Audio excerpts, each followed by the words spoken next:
என்னுடன் பணிபுரிந்த ஆசிரியர்களுக்கும் மாணவ மணிகளுக்கும் பழைய மாணவர்களே எனக்கு ஆளே தெரியல. பிள்ளைகளே ஓடி வந்து டீச்சர் டீச்சர் தமிழ் டீச்சர் இவங்க தான் எங்களை எப்படி அடிப்பாங்க அப்படி சொல்லுவாங்க. அப்படியே கண்டிஷனா இருப்பாங்க. அதெல்லாம் சொல்லி கொடுப்பாங்கன்னு பிள்ளைங்க வந்து சொல்லும்போது சந்தோஷமா இருக்கப்பா. உங்களை எல்லாம் பார்க்கணும். இந்த சந்தோஷம் எப்போதுமே வரணும். எல்லா டீச்சருக்கும் வந்துருக்கு.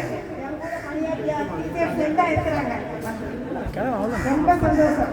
இதை பார்க்கவே எனக்கு ரொம்ப மகிழ்ச்சியா இருக்கு. இதுவரை யான்கிட்ட இருந்தா இது போல இந்த கையெழுத்து பெற்றது என்னன்னு உங்களை மறக்கவே முடியாது. நீங்க நல்லா படிச்சு இன்னும் நல்ல மேலும் மேலும் படிக்கணும். படிச்சு நல்ல நிலைமையில வரணும். புரியுதாப்பா? ரொம்ப சந்தோஷம். உங்களை பார்க்கவே ரொம்ப மகிழ்ச்சியா இருக்கு. அந்த மகிழ்ச்சியை சொல்லவே முடியாது. அந்த மற்ற மகிழ்ச்சி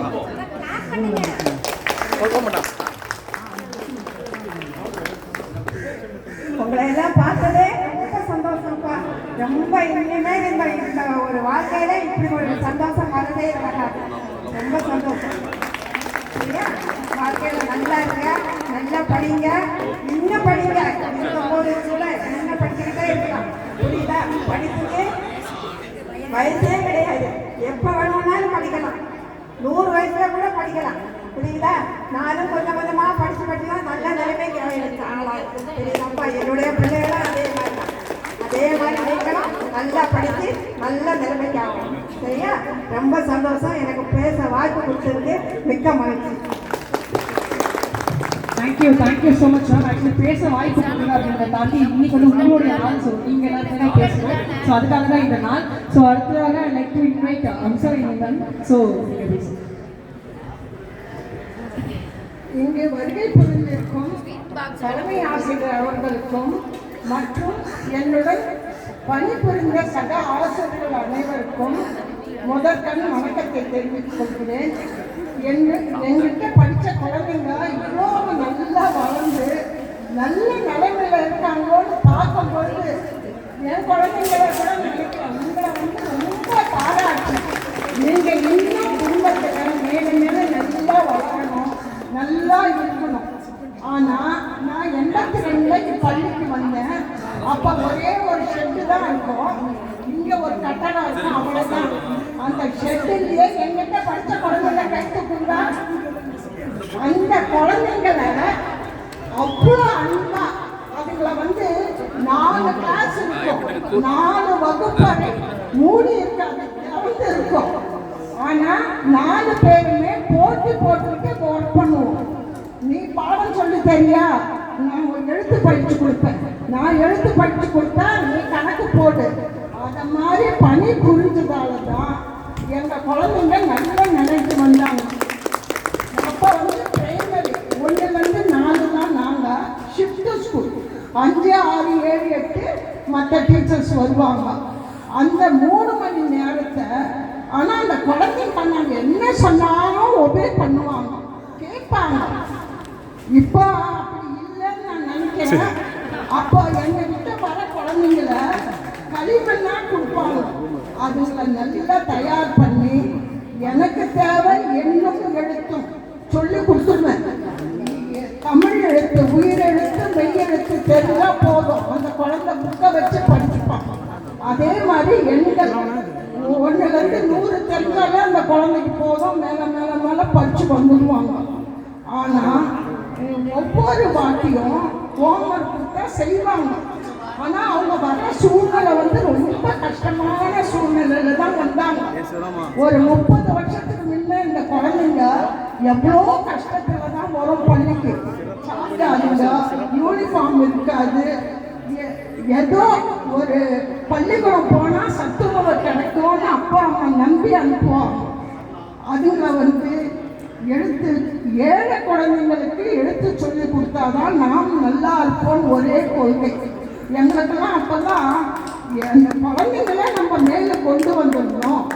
என் குழந்தைய விட்டுடு, மற்ற குழந்தை தான் எனக்கு குழந்தை மாதிரி. அந்த குழந்தைங்களாம் அவ்வளோ நல்லா சொல்லி கொடுப்போம். 1, 2, 3லேருந்து வரும் 4வது எடுத்த அப்போ எச்எம் கிட்ட போய் சொல்லுவோம், மேடம் எழுத்து தெரியல, என்ன தெரியல, ஆங்கிலம் தெரியல. நாங்கள் அடுத்த வருஷத்துலேருந்து 1, 2, 3, 4 ஒரே டீச்சர் தான் எடுப்போன்னு ஒரு பிரச்சனை பண்ணி 4 டீச்சர்களும் 1, 2, 3, 4 முடிச்சு 5ஆவதுக்கு அனுப்பும்போது அவ்வளோ நல்ல எங்களுக்கு அப்ரிஷியேட் கிடைச்சிது. உங்ககிட்ட இருந்து வர குழந்தைங்களுக்கு நல்லா எழுதுறாங்க, மூக்கு வச்சு எழுது, நாக்கு வச்சு எழுதுன்னு சொல்லிக் கொடுப்போம். கோடு போட்டு எழுது, கையெழுத்து தான் ரொம்ப நல்லா இருக்கணும். ஆங்கிலமும் நான் 3ஆவதுலேருந்து தான் ஆங்கிலம் தொடங்கும், ஏபிசிடி தான் சொல்லித்தருவோம். நாங்கள் அதை கொஞ்சம் டெவலப் பண்ணி ஓரளவுக்கு அந்த லெட்டர்ஸ் தெரிஞ்சால் போதும், எது ஏ, எது பி, எது சி, அது 3 எழுத்தாக சொல்லி கொடுத்து அந்த குழந்தைங்கள 5ஆவது அனுப்பணும். அப்போ 5, 6, 7 டீச்சர்ஸ் வந்து அம்மா உங்ககிட்ட இருந்த வந்த பிள்ளைங்க நல்லா எழுதுதுமா, நல்லா படிக்குதுமா, அந்த ஒரு அப்ரிஷியேட் தான் எங்களை வந்து மேலே மேலே மேலே உயர்த்துச்சு. இந்த குழந்தைங்களுக்கு நம்ம செய்தது நல்ல சேவை செய்தோம். எனக்கு ஆசிரியராக வந்ததே குழந்தைங்களுக்கு சேவை செய்யணுன்ற ஒரே நோக்கத்தோடு தான் நான் வந்தேன். அது என்னுடைய இது. நான் முதல்ல அது 72 அப்பாயின்மெண்ட்டு மின்ட்டிலேருந்து அங்கே இருந்தேன், இங்கே இருந்தேன். 82 தான் இப்பள்ளிக்கு வந்தேன். இப்பள்ளியில் 2004 வரைக்கும் ஒர்க் பண்ணேன்.